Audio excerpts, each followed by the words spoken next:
All right, are y'all ready for Meggan Watterson? My name's Chad. I'm the pastor of House of Mercy, and thank you. Meggan is a patron saint, one of our patron saints. So, before I introduce her, I just want to thank the Mule and Devil's Foot Beverage Company for allowing us to be here. There's a food truck out back, if you didn't know that yet. Madrona, burgers and chicken and such. Help yourselves. Of course, the bar is open. So we meet here every Sunday morning. House of Mercy does at 10:30 a.m. And just our partnership with the Mule is beautiful. We love them. Jacob, one of the owners, back here. So I just want to, yes. Devil's Foot, as you probably know, is an ascending local business here in Asheville, doing really well. Please support them. We are on Cherokee ground, so I want to give honor to the Cherokee people. Then all of Buncombe County once belonged to them until men that look like me, stole it. So I want to give honor to the Cherokee. So you might be wondering, how did this happen? And the short story is, so we talk at House of Mercy, we talk a lot about Meggan, and she's very present and aware and on social media and followed us and saw kind of clued into what we were about. And, you know, weirdos just find each other is really the short story. You know, the universe puts us together, right? And she reached out to us and said she was going to be at the Art of Living doing a retreat, and asked if she could just avail herself to House of Mercy. And I'm actually preaching through the Gospel of Mary right now. And so she's, oh yeah, thanks. And when she asked if she could come, I said, this is kind of perfect. So yes. My honest answer was, holy shit. Yeah.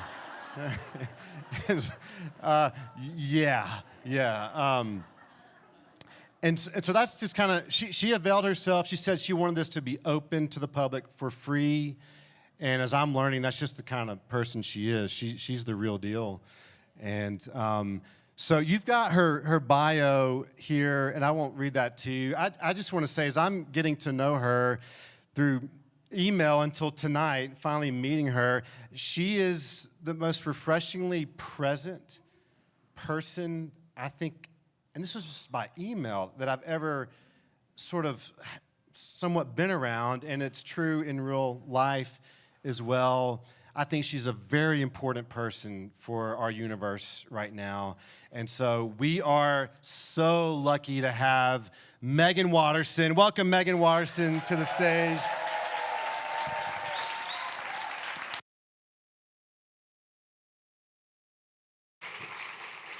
That was so beautiful. I love you too. I love you too. I see so many faces. I just want to start by saying this is a dream come true. I'm going to pull it together. This is a dream come true.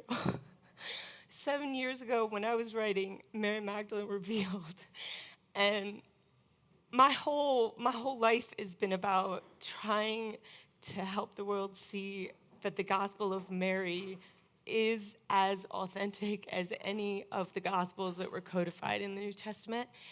And so for me, this is when I'm sitting alone, in my little apartment, this is a moment I never knew if it would happen, but to me, this is such a sign that mercy is winning.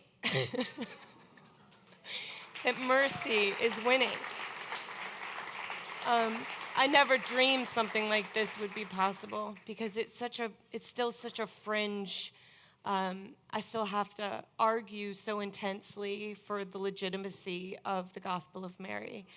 And to have this with all of you the way my heart is beating right now, it's because of how much presence and love and mercy is in the room. It just means so much to me. And I also want to say, I have never felt more welcomed than Asheville. This is a very special place. Here you all have gone through so much has been swept away, so much, the river overflowing. I mean, and as I was nearing this night, tonight, so many people reached out to me offering me equine therapy, massage therapy. I was invited to people's homesteads. I have never felt less like I belong. I feel so beloved. I feel so much the sense of the integrity of this community. And Chad was saying that this isn't just, the House of Mercy. This is also the wider Asheville community. So, hi, I'm one of you. I've been living in Florida, but I am one of you. And this topic, for me, everything about the Gospel of Mary is about us understanding mercy in another, from a deeper interior experience. Like many of us, I think most of us, giving mercy almost feels innate, right? To somebody else. Janet. Giving mercy just feels, I know for myself, that sort of came almost innately. It was like a muscle that didn't feel that hard to flex, right? To have mercy on someone else, especially if that someone tells us the truth. They tell us the truth of their story, and then it's just like you're instantly in love with them, right? Because they tell us the truth of really how they've struggled, what they show their humanity to us, and it's so easy to give mercy on them. What I found difficult was having mercy on myself. That seemed to work a different muscle that I didn't even know how to reach. How do I have mercy on myself? That felt like a whole different spiritual education. And many of you who've read Mary Magdalene Revealed, you know that there was a moment when I hit a low, a very deep, deep low.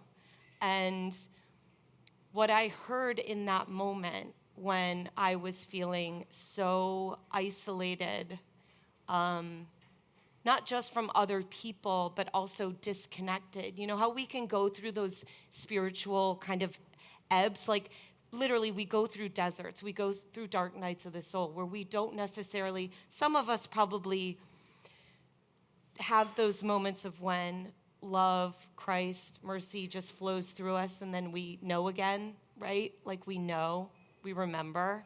But then we can go through these periods where it's just, it's a desert. And that's where I was. And in the depths of that pressure, of saying all those things we say to ourselves, right? It's like, when you get on social media, there are always those people who are like slinging, whatever.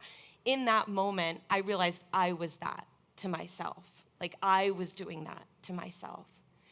And so not only was I in a hard time, I was giving myself a hard time about being in a hard time, right? How helpful is that? That's like so helpful. And so it's 3 a.m, I'm feeling like I didn't have community there where I was living with my son. I was struggling to figure out how to, afford to stay where we were. I just felt really at a depth, and in that moment, I felt Christ. And for me, Christ's presence is this statement: give to me what you cannot carry. And that's what I heard. And I was also like, oh, shit. Like, this is real. This is real.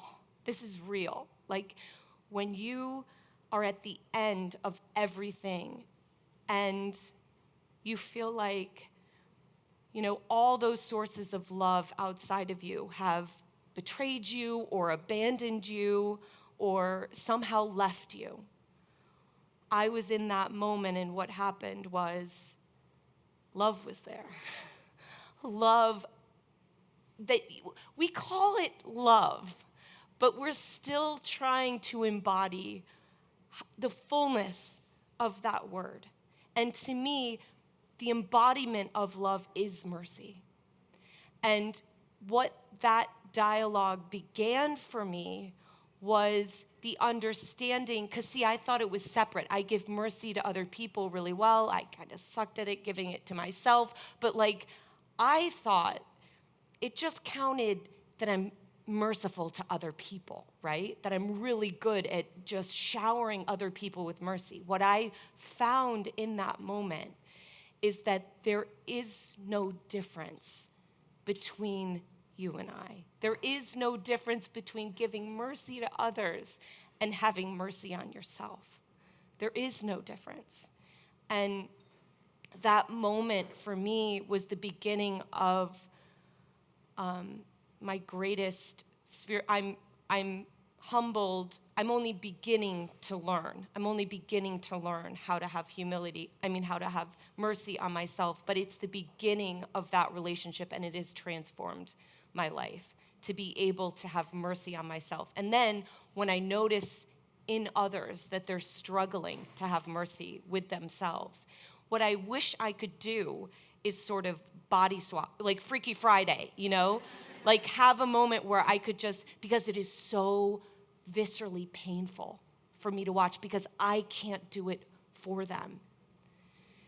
And I wish I could, but we have to do it for ourselves. And then you see, oh, right, if I have it for myself, it models for somebody else how to have it more readily for ourselves within. Now, with the Gospel of Mary, why I've been obsessed with it for so many years now is I like to refer to it as the other half of the story. And in terms of mercy, how merciful is Christ that here we have testimony of the fact that love never ends. How merciful is Christ that he gives specific instructions to Mary on how to receive him from within her heart. So when he is taken, which we all, he knew was going to unfold when he's crucified, he could still heal and love us through her. She could continue the teaching. She could continue to hear what Christ had to teach. And not only that, she could teach all of us and others how we could continue to receive his love and healing and teaching as well within us. So one of my favorite, I can't say that because there are so many favorite parts, but there's this quote from the Gospel of Mary that I heard earlier. That was the one that I was going to share. There were so many that I wanted to share tonight. I was like, rein it in. And so I meditated on which one, and this is the one that I heard. Then Mary stood up. She greeted them. She tenderly kissed them all and said, "Brothers and sisters, do not weep. Do not be distressed nor be in doubt, for his grace will be sheltering you. Rather, we should praise his greatness, for he has united us and made us true human beings." That, to me, in relation to mercy, establishes a very powerful healing, re-education about what it means to be human. He has united us and made us true human beings. Now, the actual Greek word that true human beings come from is this word anthropos. And that word in Greek more directly is translated as fully human and fully divine. I love her so much. She had the outfit I wish I wore. It's like a super huge t-shirt with rain boots. Like, why didn't I think of that? So the fully human, fully divine absolutely floored me when I first came across that concept in seminary. Because this isn't like, you know how so many of us, we have this programming, I guess, this enculturated idea that to be soulful, is so holy and it looks a certain way. And I am wearing white and I am levitating and I only eat greens and bananas. That's what it means to be, to be fully aligned with that divine self.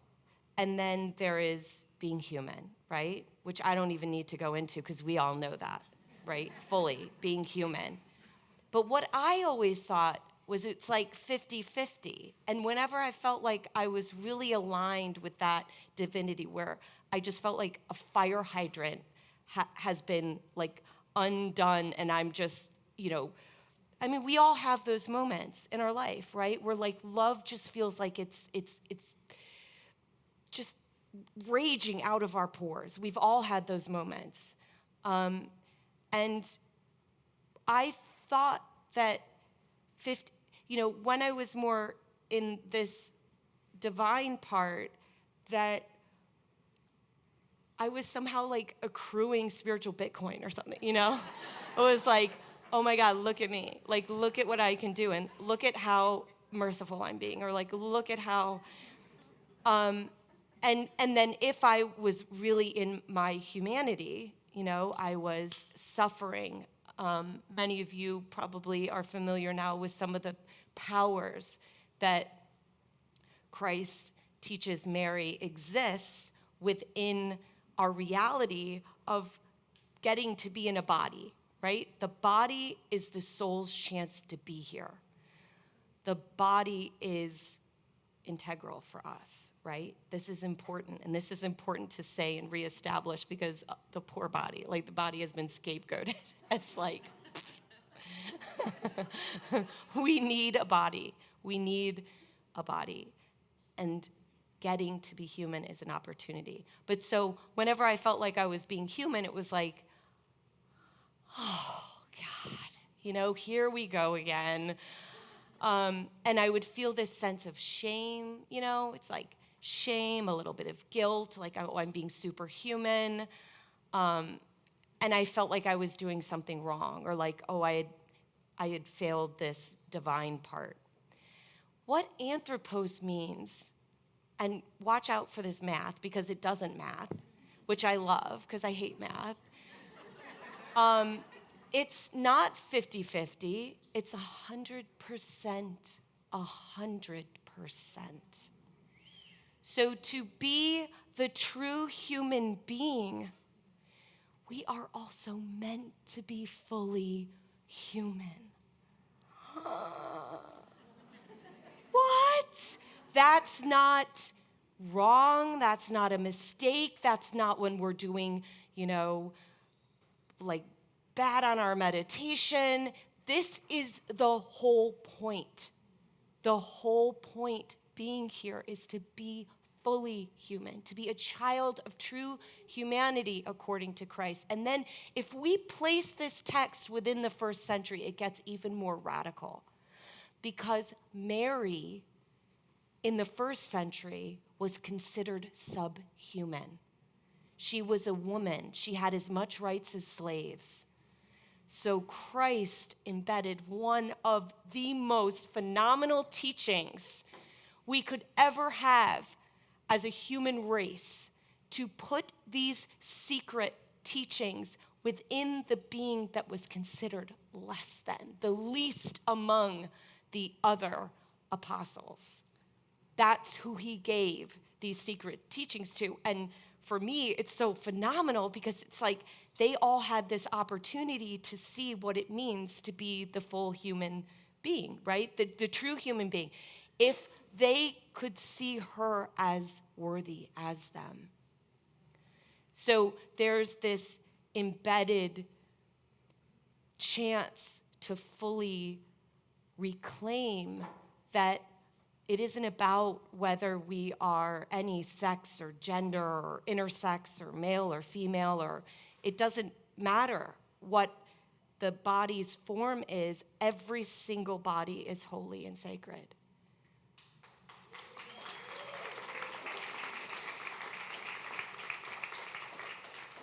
It's just so amazing to have clapping with a statement like that.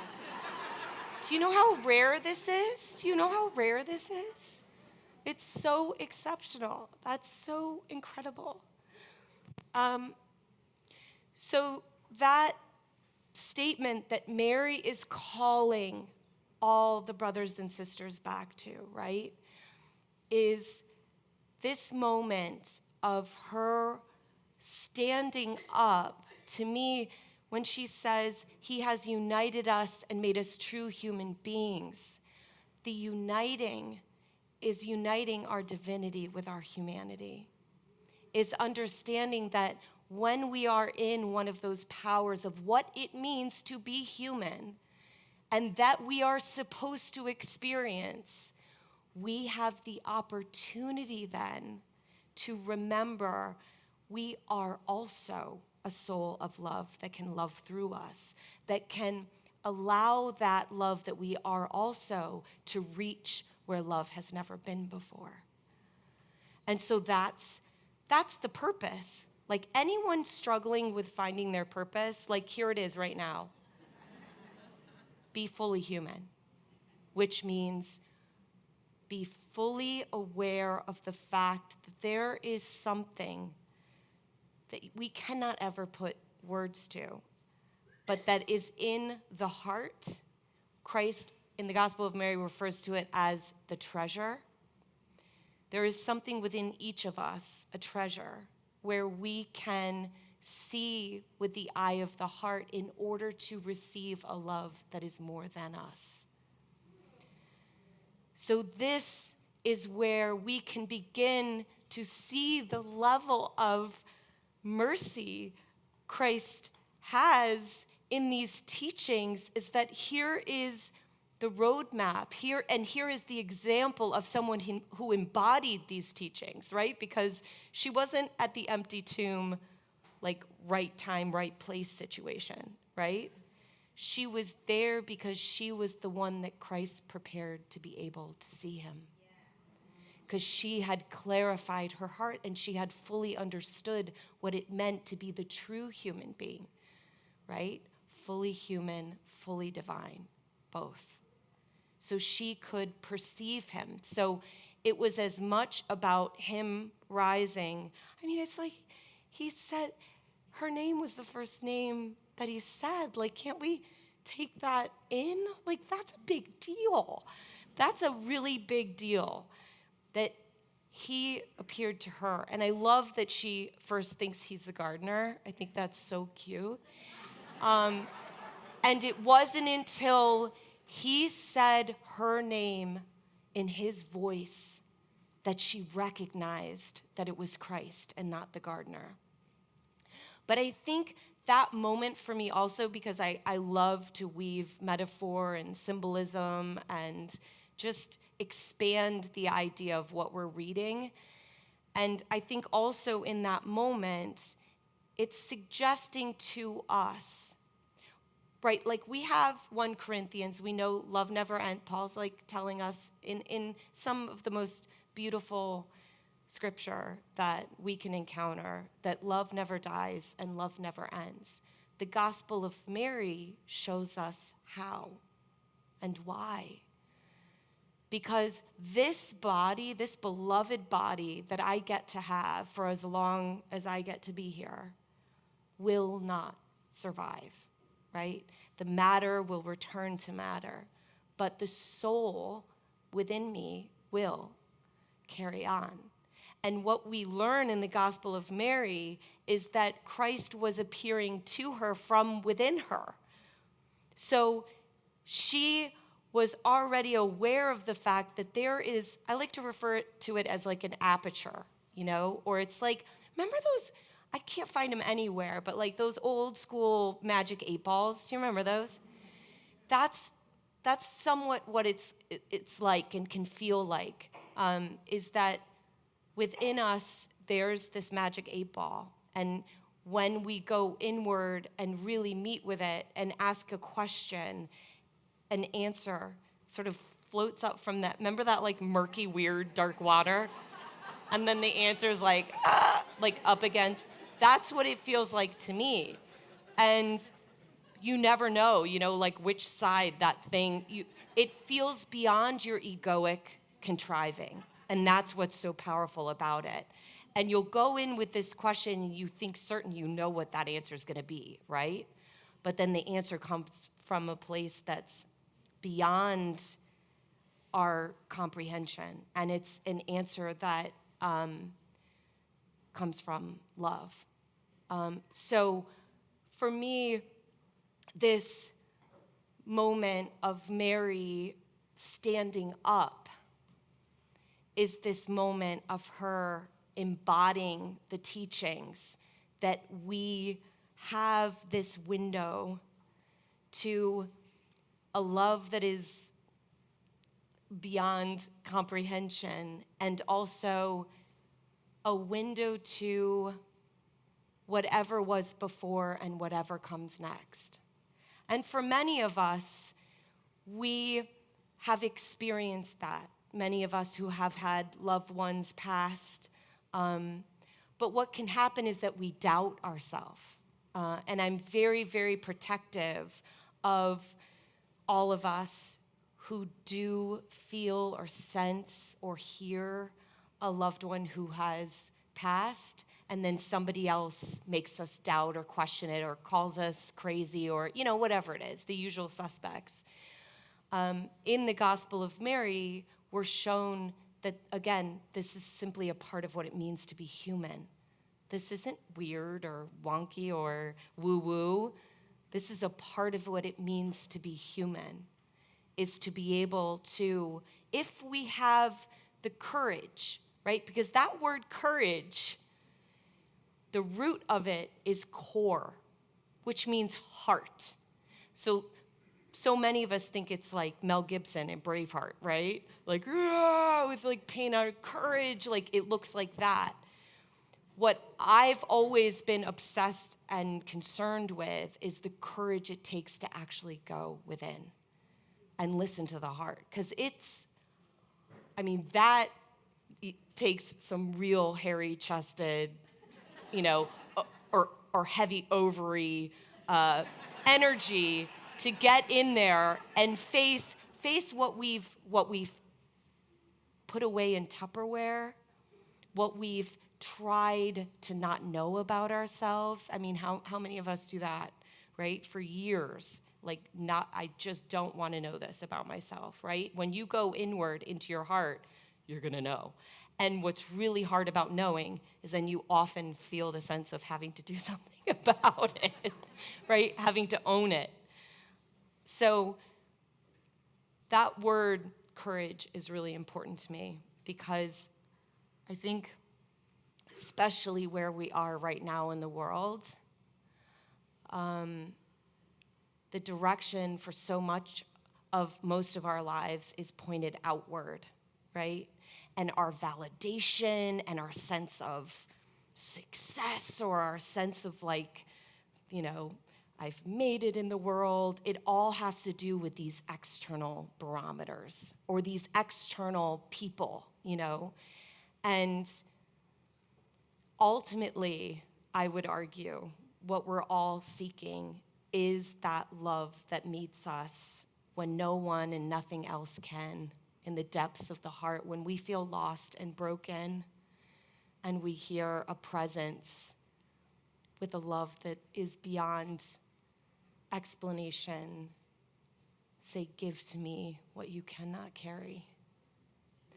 And we begin to be able to practice it, right? Because I'm very controlling, and I trust myself. I know I can get stuff done. I know I show up. I had a mom who was just very strong German roots, productive. So it's I know I can work really hard, but something else entirely happens when we hand things over, when we're handing them over within, right? I was always allergic to the word surrender because it's like, okay, as a woman, I've done enough of that. Like, we know surrender.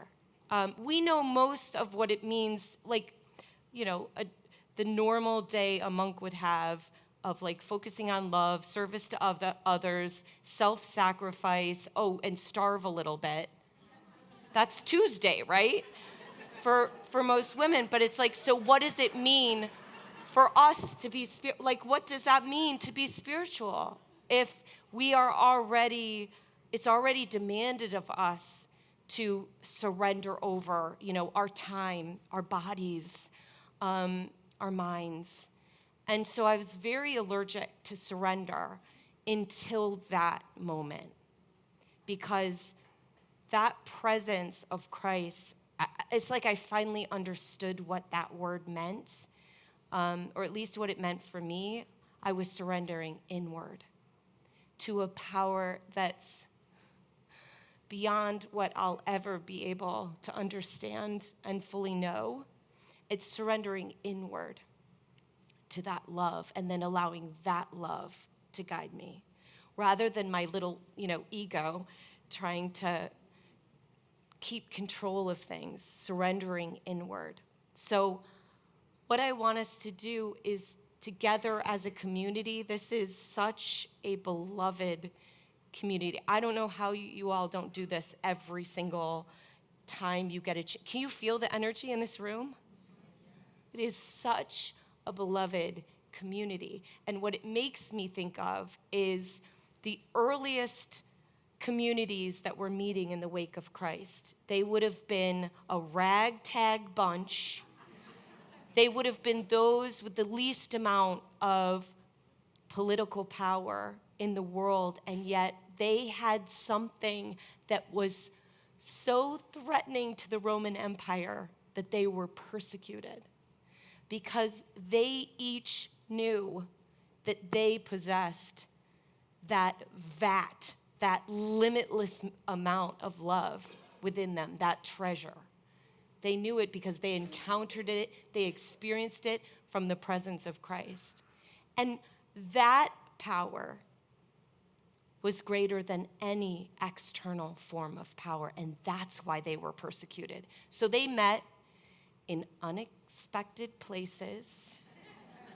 They gathered together underneath the radar of the Roman Empire, and they literally fed each other. So that word copan in French is with bread, companionship with bread. So they were companions with bread. They literally fed each other. And then what scholars know now is that is the most ancient form of Christian worship, is just breaking bread together.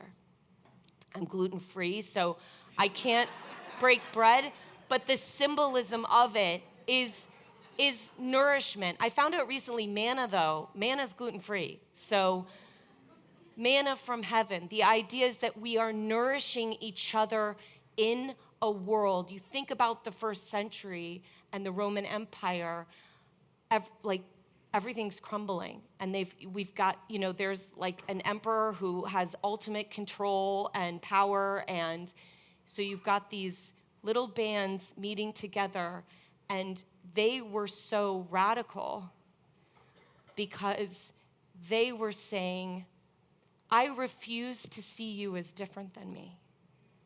The Roman Empire had this very entrenched idea of who was worthy and who was not. And this band of outsiders, they refused to abide by an unjust system of power that wanted to divide them. So they were with each other, truly and fully with each other, acknowledging the otherworldly amount of light within each of us, no matter if we were considered subhuman to the rest of the Roman Empire. we saw each other as true human beings, fully human, fully divine. That means not only do we work on having mercy on ourselves for when we are really, like, for example, neck deep in the power of rage, right? I think we're all most versed in the seventh power.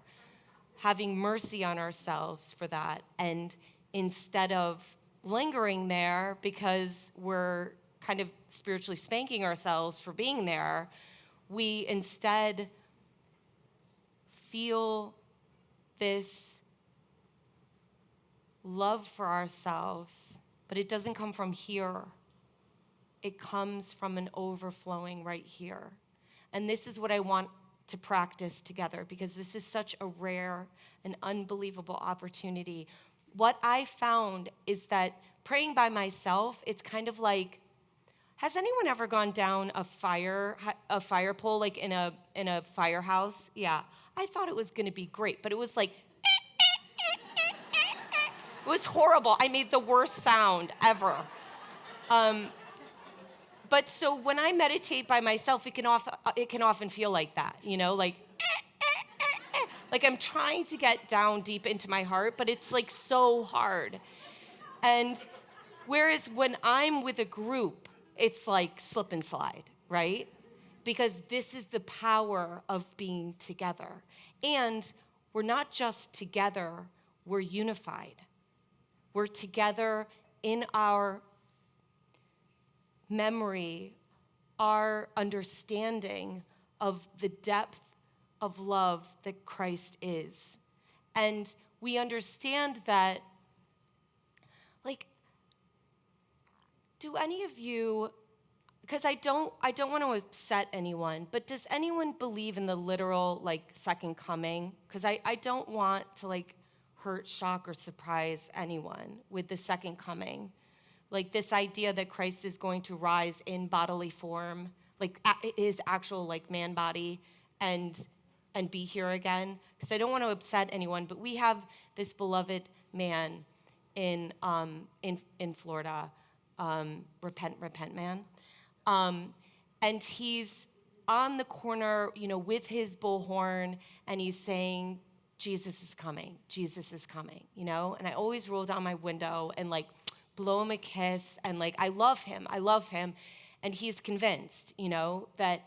And for me, the Gospel of Mary is showing us how we each can experience the second coming, right? He was in physical form, now he can rise from within our hearts, right? That to me is the second coming, is emerging from within us so that we can move with an otherworldly love. We can use our hands, our feet, our voices on behalf of a love that is more than us. That to me is the second coming, is understanding that fully. And for me, what it's taken is practice. So a word that's really important, it's in Greek, and I never pronounce it right, but it's important in this moment, so I'll say it. It's kenosis. And what that means is, well, directly, self-emptying love. But like, when I heard that definition, I don't know, does that land for anybody? It's like, what? Okay, what am I doing? Self-emptying love? That doesn't make any sense to me. Also, it's really important to have a self, right? Like, ego is not bad. It's if the ego's got the wheel, right? We want the soul at the wheel, we want the ego in the back seat. But that takes practice. And so kenosis, the kenotic way, which many scholars believe these communities were practicing together, was becoming aware of an egoic power, right? That was really at the helm, or was somehow almost sabotaging parts of our lives without us being aware of it. And so the self-emptying, that self is the egoic self. And then the emptying love for me is that love that, you know, comes overflowing from out of the heart, like as if from the bones. Has anybody else experienced that? I know I'm not alone with that, right? Okay. So it's practicing that. It's going inward and practicing getting to have a moment where we can encounter a self-emptying love, right? Because that way we can be both merciful on ourselves and on each other, because we know now, right? He has united us. He has made us true human beings. By uniting us, it's not just I am fully human, I am fully divine. I am directly connected to you. I'm directly connected to you. He has united us and made us true human beings. So if someone has the ego at the wheel, that matters, right? That impacts us somehow. So this is the way we're all connected. If somebody has the soul at the helm, we feel that. We're impacted by that. I mean, whether it's someone working at a gas station or someone in a spiritual position of authority in a church. I sometimes see just as much light coming from the gas station attendant, right? What makes a moment holy is what happens inside of us. The presence we're able to merge within us. That's what makes. The land itself is already holy, as Chad reminded us. The land itself is holy. How we create a sense of the sacred together is we dare to have the courage to go inward to the heart and to empty the self that might be clouding over, right, that magic 8-ball. So I want us to try to practice this self-emptying love. I renamed it the soul voice meditation, okay? Because that just, first of all, I can't pronounce kenotic way, it's clunky for me. And also for me, it's an experience of encountering that aspect of me that will continue once this beloved body can no longer. So I want us to do this together as a community because, as I said, it is so much more potent and powerful to do it together. So I don't want any of us to miss out on this experience. And if you've never meditated before, have no fear. Do not weep.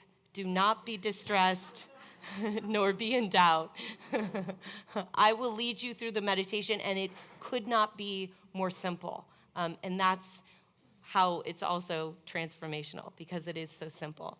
So I'm going to take us inward, and we're going to practice something that I'm hoping then you can just practice whenever you want to. You don't have to close your eyes, you can, but I practice this standing in line at the grocery store, waiting in traffic. I'm constantly returning to the heart because that's where the disco ball is. Seriously, that's where the goodness is.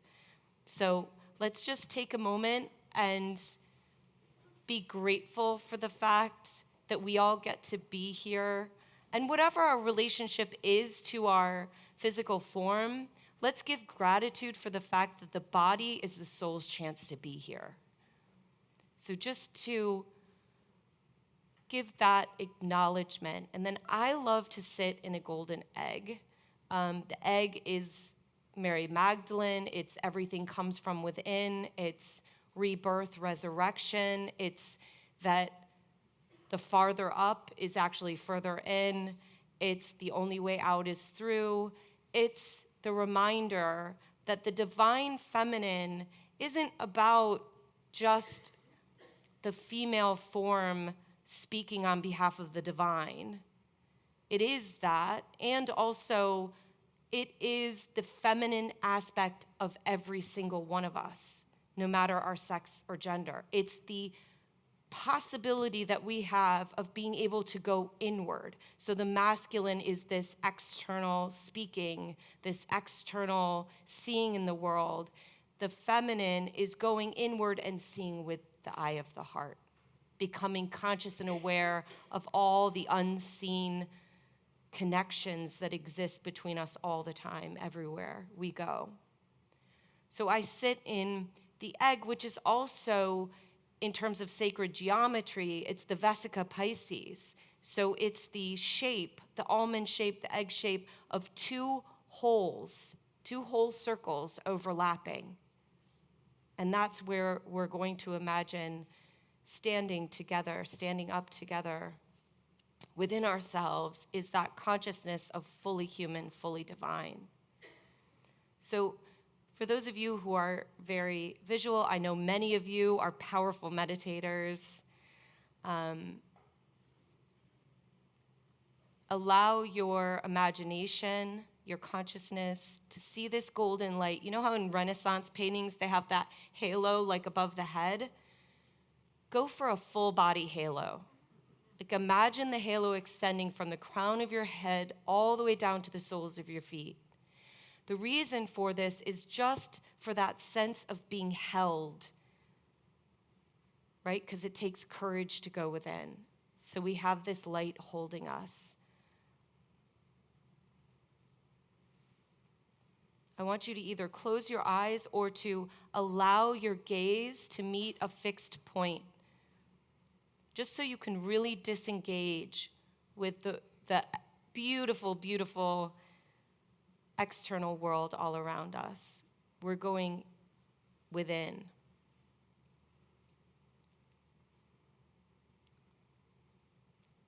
So all we're going to do is essentially take 3 intentional breaths, and we're going to breathe normally in between all of them. But with each of them, the intention we set allows us to descend, to merge, to experience union, and then to rise again, hopefully more connected to that limitless amount of love that exists within. So let's take our first intentional breath together. Breathe in deep through your nose, very deep. And then as you exhale, just imagine descending deep into the core of who you are, towards your heart. Think about the beauty of everyone around you. This work you're doing within you is also for them. Try to sink beneath the thoughts that are arising. Allow them to mute. You're going deep into the stillness, the darkness,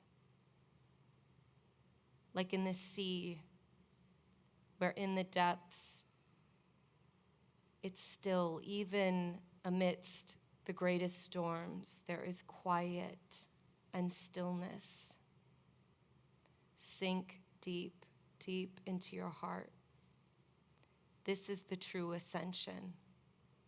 Then when you feel a sense of depth, I want you to take a second intentional breath. Very deep in through your nose, and then as you exhale, I want you to imagine merging with this other half of what it means to be human. For some of us, we see. So you might see something that's symbolic for you of merging. For some of us, we feel. So you might just feel a sense of uniting with this love that is love that is love. And for some of us, we are more aware of words or messages that might float up to that little window and reveal themselves to us. Words that enter our awareness like manna from heaven, like medicine. What I want us to ask collectively in this moment is, what aspect of my being needs mercy in this moment? What aspect of my being needs mercy in this moment? Remember, the eye of the heart, the treasure that's here within us, it sees in so many different forms, through vision, through feeling, through words. I'm going to hold us inward for a few moments, and if you get derailed and you start thinking about dinner, just repeat within you, What aspect of my being needs mercy in this moment? So allow yourself to see some part of you, some part of your life, some step you took. Allow yourself to see it, to feel it, to hold it. And then I want you to experience that love that overwhelms it and allows you to release it.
Then let's begin to give gratitude. And even if you were like, okay, that was crickets, nothing happened. What we seek inwardly, we do find.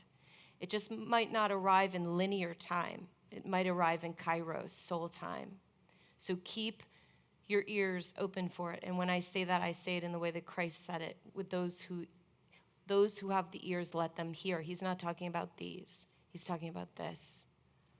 So listen, and you'll recognize the answer. It might arrive in a TV show. It might arrive from a conversation you have or a conversation you overhear that's not even meant for you or directed at you, and you suddenly feel that answer of where mercy could reach in your life right now. Because healing it, letting love reach there, is more than about you. This is a practice. This is a spiritual awareness. This is a way of being in the world. Then let's take our third intentional breath.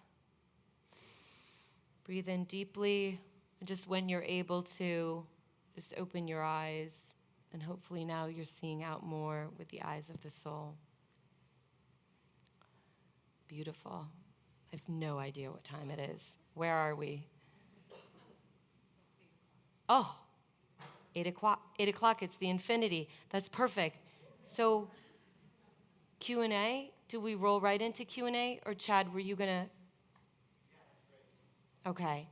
So it was really, really important to me when Chad and I talked about tonight that we had a lot of time for Q&A, because that to me is the most exciting. I want to hear from all of us. Any question you might have of anything we just experienced, or if you want to share your experience and you want us to bear witness to it. But any question you might have, please. If anyone has a question, I'll bring the mic to you. I'm okay. Thank you. Yes, thank you. You want to say your name? Sure. My name's Nina. You might have to go a little bit. Okay. Yeah. I'm not used to talking into one. My name's Nina. There you go. And I attend House of Mercy when I can, but I'm in the book club with Chad, and we're currently reading The Girl Who I'm in book club with Chad, and we're currently reading The Girl Who Baptized Herself. Beautiful. And I think it was chapter 9 that you were talking about in the Gospel of Mary, the 7 powers, Yeah. and just everything that you were talking about, sort of the human and the divine. And it kind of got me questioning more where like the and still feels kind of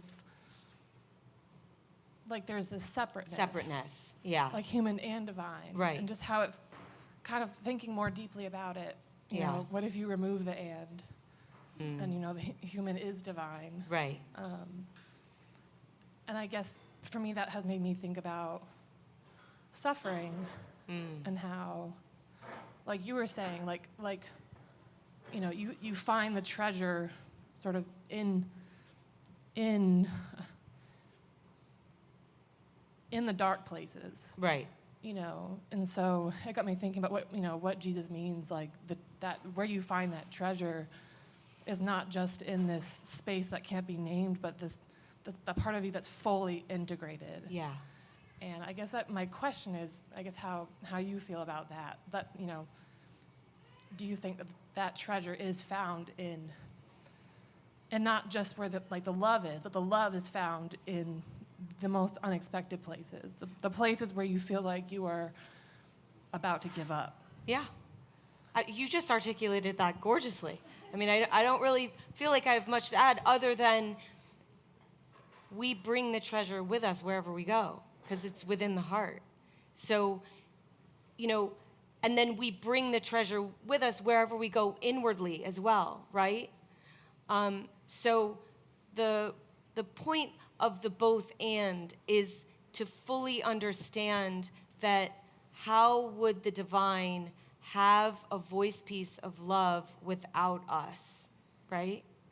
So it's this sense of working together, of interdependence, of, you know, this wild capacity that only the human has to be a voice piece for the created world, right? Which is the land, the animals, the food we eat, to be a voice piece for that, and also to be a voice piece for the creating world, the angels, those, you know, beloved ancestors of ours who want to still do work through us, right? We have the capacity because of this treasure to be a voice for both.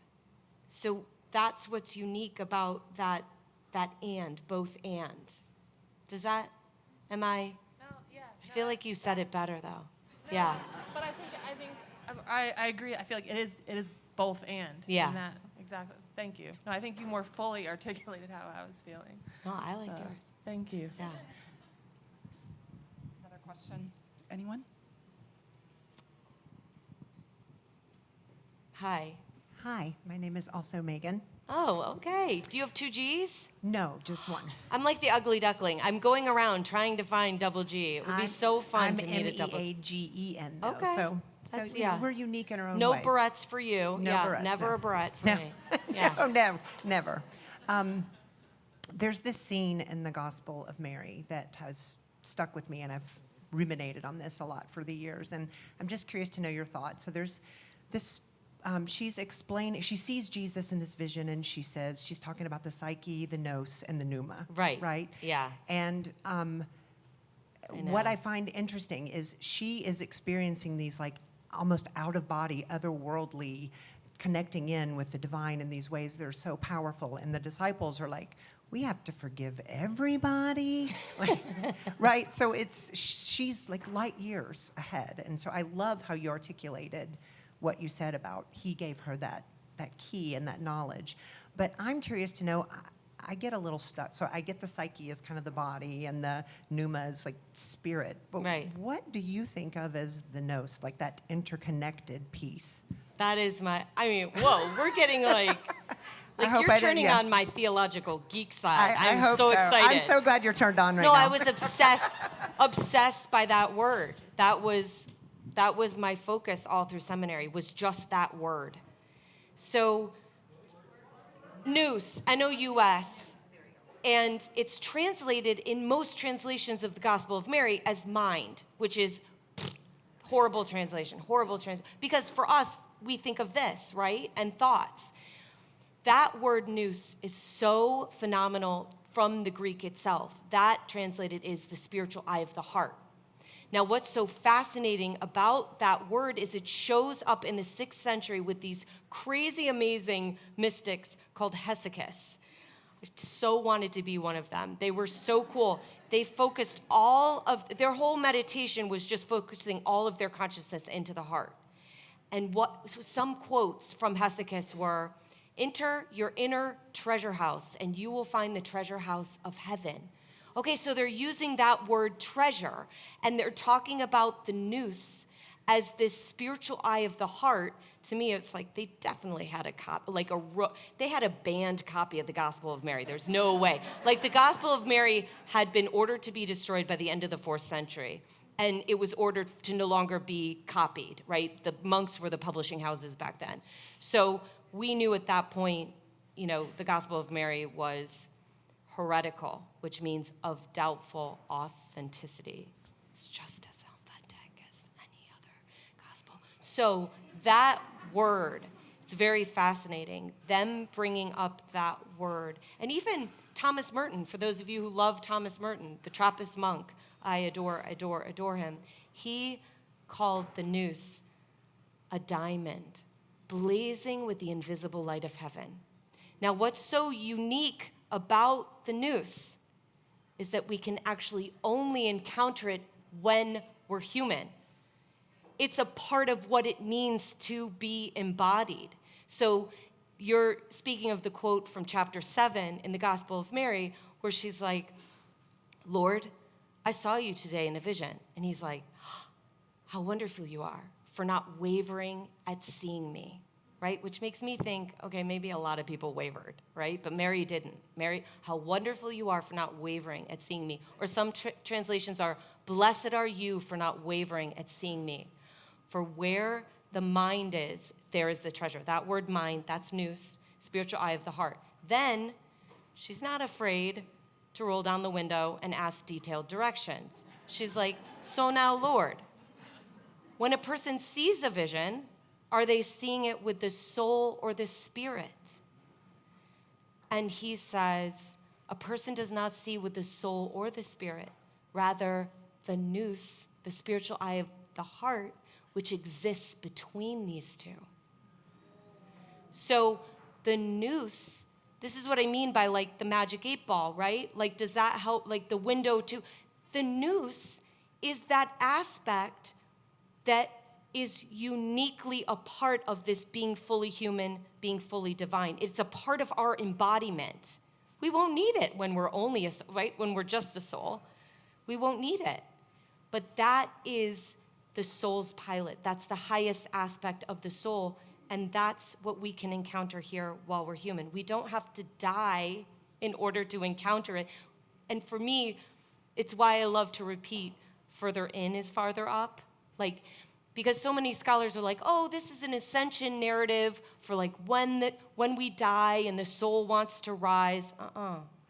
This is a path of dying to the ego and rising to the soul while we have the bodies to do it. Thank you. I love that word. Yeah.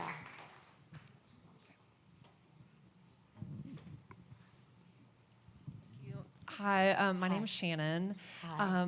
I just wanted to know, my experience of reading Mary Magdalene Revealed so many times were just repeated moments of, oh my gosh, that's what you call that? And it just really empowering to have language or have an experience that maybe I doubted in the past and have it articulated by someone else.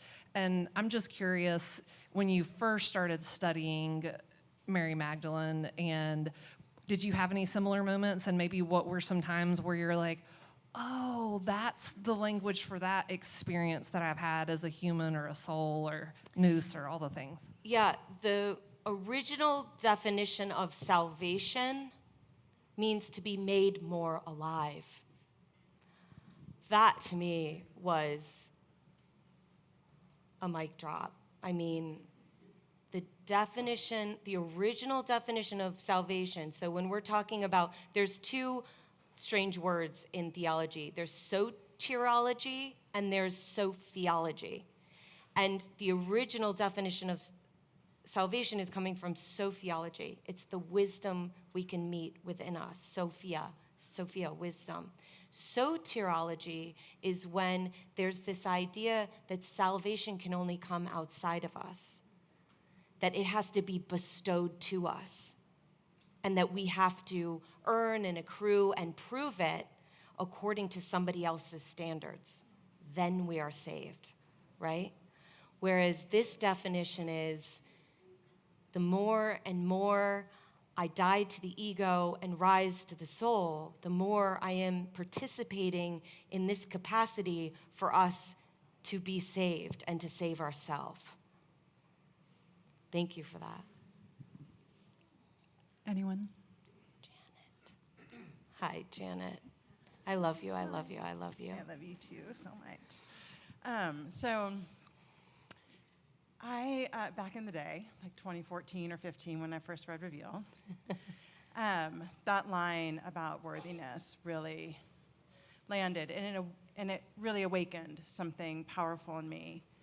But it was more like a tickle or tease, you know, like, oh, I'm innately worthy. Like something, I knew it was true, but I hadn't Right. been able to. You couldn't locate it. I could not locate it, exactly. It was still outside of me, but I was Right. all of a sudden aware, oh, this is true. And it's a nice idea, It's but right, yeah. exactly. So, I've been sitting with this for, a long time now. And I think just very recently, to go back to the conversation of what Nina asked, is very recently I just had this deep awareness, who am I to judge anyone? Because every single human is 100% God. Right. Everything that exists is 100% God. There is nothing that is not God. So how can I judge anything or anyone? And then it came that kind of slid in. And then the worthiness. Right. If I am 100% God, and she's 100% God, and he's 100% God, if we're all God, how on earth can we not be worthy? Of such proximity to the divine. Yeah, it's not even proximity, it's the isness of it, right? Right. So anyway, that has just completely flipped my world in such an amazing way. But as you're sitting here, you're talking about the spiritual eye of the heart, and that has been elusive for me. You know, when I read Mary Magdalene Revealed, and so many conversations, and listening to you, of same thing as that worthiness piece originally. Right. When I was just kind of Right. oh, that's a great idea. I love the way that sounds. That's super Right. cool. Right. But it's just occurred to me that that's what the experience I just had was. Yeah. That is seeing with the eye of the heart. It's Is a physical awareness of that worth, that innate worth. Yes. Yeah. Yes. So it's not really a question, but No, it's testimony. Yeah. It's us bearing witness. And thank you so much for God playing such a key piece in this I love you. experience called humanity with me. I love you. I love you too. And that worth piece is really phenomenal, because I think this is part of one of the many reasons that made the Gospel of Mary heretical is also because, and dangerous, incendiary, because here is a gospel, the only gospel written in the name of a woman who in her lifetime was not considered worthy. And here she is receiving these secret teachings from Christ, which absolutely models to us that of course she was, always will be, and so is every one of us who might look like her, no matter what the external world might say, that worth is inherent. Yes. Hi, my name is Laura. Hi. I just, I have so many questions, but the one that's at the top of my head is, how would you say that this all relates to other spiritual paths? Is it inclusive of spiritual paths that may not be Christ following? Yeah. We all have that love within us. We all Yes. are connected through that love. Yes. So how Yes. do we find that beauty and connection through other spiritual paths as well? Well, so for me, it's non-threatening if someone has another way to the divine. If someone has another, it's non-threatening, right? So that experience allows us, for those of us who resonate with Christ, like for me, I have no choice. Like this is like, I was raised by a flaming feminist in the Midwest. Like I don't know where this came from, but like for me, it literally arose from within. It's a connection that's encoded in the very fiber of who I am. But for me, what I struggled with was the church itself. That's what was so difficult. Other traditions were like, oh, I felt at home because like I could go sit in a satsang and experience a bhajan. I'm connecting to Christ, they're connecting to Shiva. It's, it looks and feels the same, It was getting in spaces that were gonna tell me Christ believed you had to love certain somebodies, you had to look a certain way or be a certain sex or gender. That's what I struggled with. Did I answer that? I feel like that was like one step off from what you asked. I'm sorry. I just want to say thank you for that answer. Actually, this is the first time that I have in my entire life been in a more Christian setting and actually felt accepted. So I really appreciate that.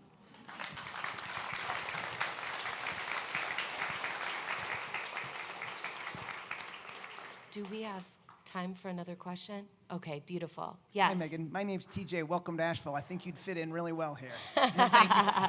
Thank you for coming. Thank you. I'm curious to hear about Mary Magdalene's, her journey in south of France and your experiences with that, which I loved reading about in your books. I mean, who doesn't want to talk about the south of France? Let's go there. So, according to legend, Mary Magdalene, after the crucifixion, she first testified before the court of Tiberius Caesar, which is really important. That's where we get from the Eastern Orthodox tradition that she used an egg from the feast laid out before her to explain the resurrection. She picks up the egg, and Tiberius Caesar says that egg in your the body can no more resurrect than that egg in your hand turned red, and it turned red immediately. This is the connection to Mary Magdalene and the color red, and a whole bunch of other stuff, but like we could go into that later. But for her, she was being persecuted, right? And it's part of why in her gospel she's standing up, because if Christ could be crucified, then all the other disciples are terrified. So they have to flee. And they all went, they scattered, like the wind. She, being smart, went to the south of France. Supposedly, she arrived on a ship without sails, and if you go there to that area in Provence, in the south of France, it's unbelievable how many people will not even bat an eye that Mary Magdalene was there, that she preached the last 30 years of her life. She lived there in the south of France. And then when persecution got even worse, she followed some druids. I don't know if those of you have heard about druids. Some druids led her to a mountain called the Holy Mountain, and they hid her in the caves among the Holy Mountain. And that's a cave you can go and visit. And, this is so exciting, because we're going to come around full circle. Remember I mentioned the hesychus. So one of the hesychus, John Cassian, who I love, he went from Egypt, where the hesychus were, to the south of France. He must have had a copy of the Gospel of Mary. And he's the one who brought the seven powers were transformed into the seven deadly sins. So he brought that knowledge of going inward, of meditating, going inward to the heart, to the west. He settled in the south of France. He honored that cave. That cave to this day is dedicated to Mary Magdalene. And you can go there and just buckle up, like prepare yourselves before going into the cave. Because for me, that was a moment of really feeling how true this all is, because it's all legend. Nothing is for certain. As my absolute favorite professor in seminary, his answer for me was always yes, no, and maybe, which just absolutely pissed me off.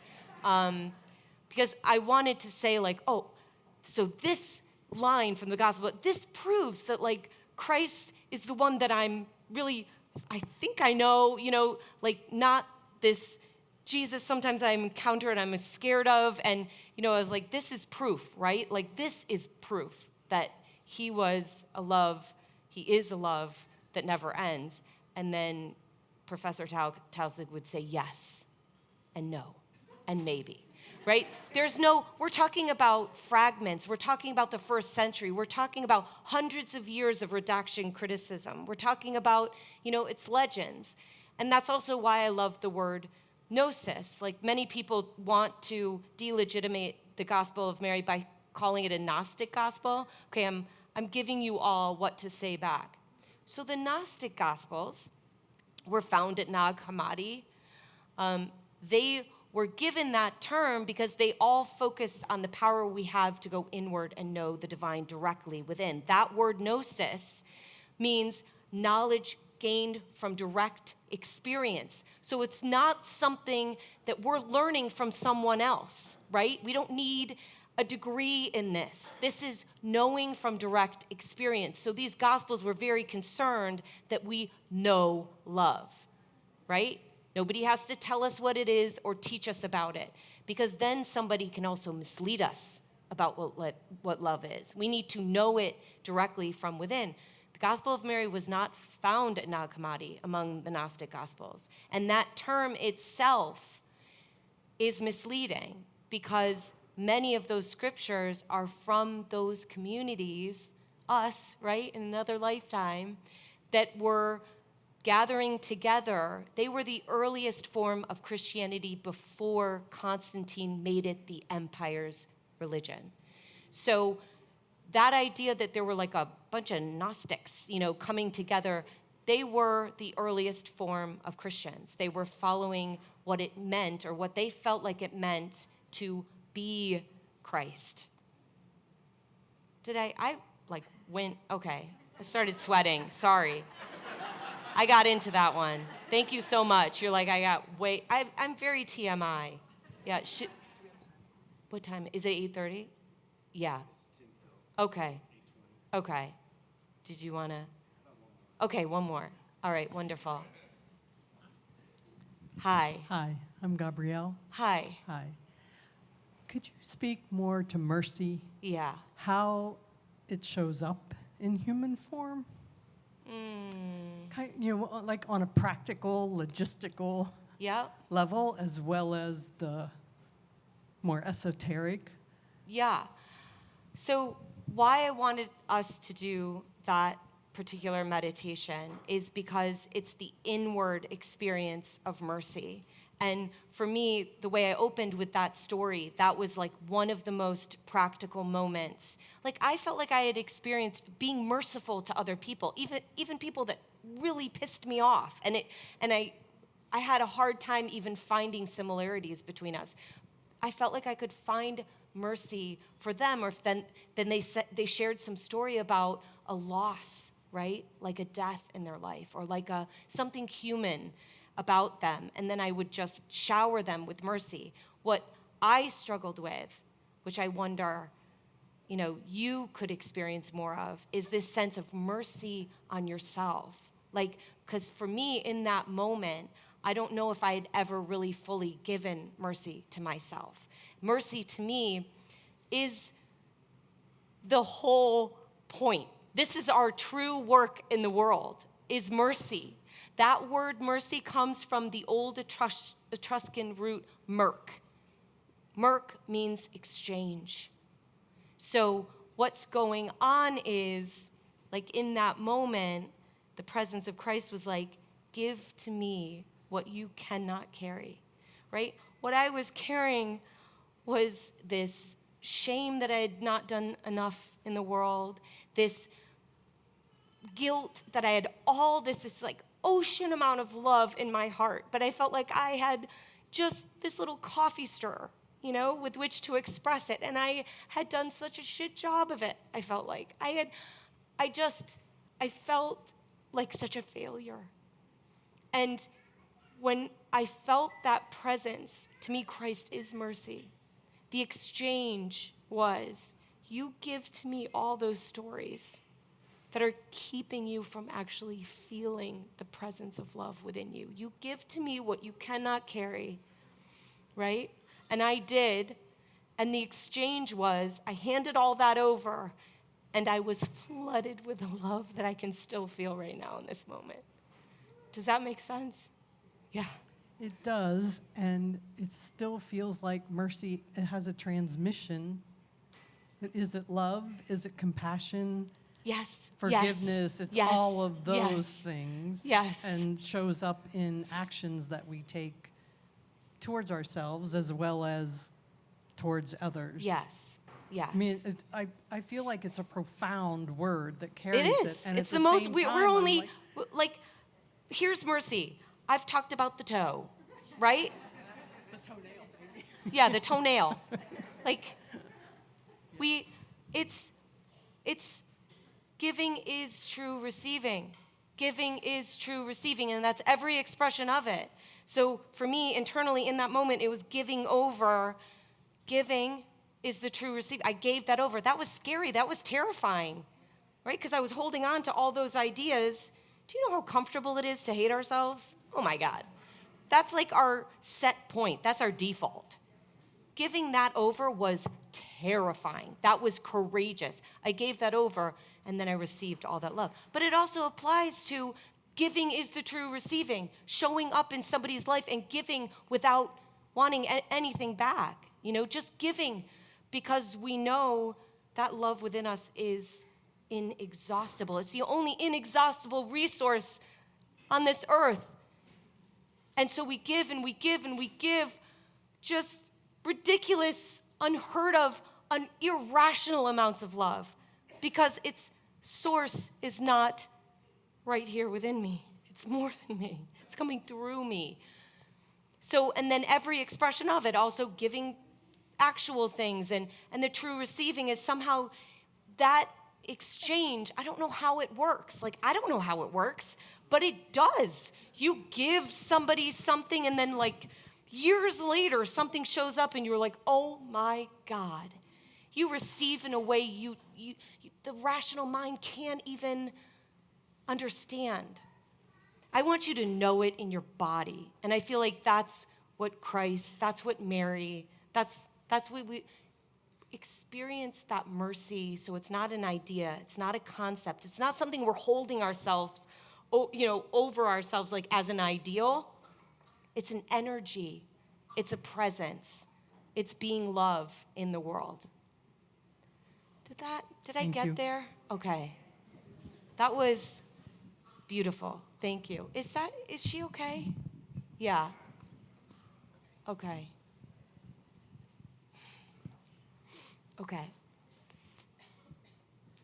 I love everyone. Let's-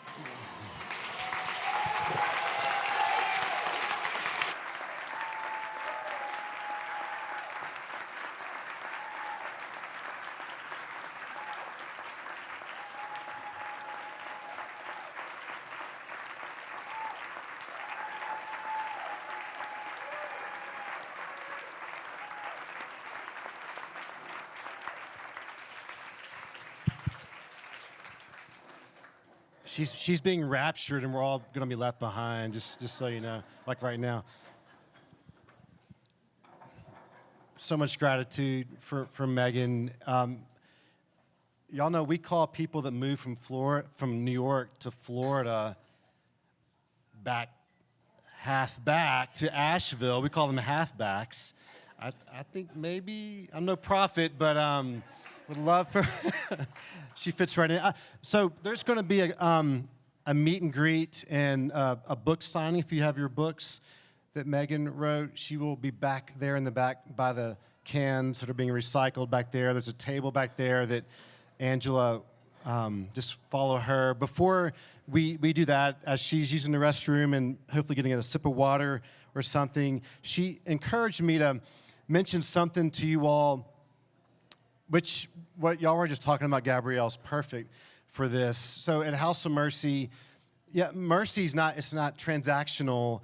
I think of it as when you extend mercy, it activates the mercy within you. And we have part of our practice and embedded in, you know, the foundation of who we are is we go to Western Correctional Center for Women every Sunday, and I get to speak to a room like this, mainly women, and then but others come with us, and we get to have proximity with people that the empire moves to the margins. And what we are realizing is if we want to understand mercy and understand like what the Gospels calls, what Jesus called the kingdom of God, we have to have proximity with those people first, if you will, those who live in the margins.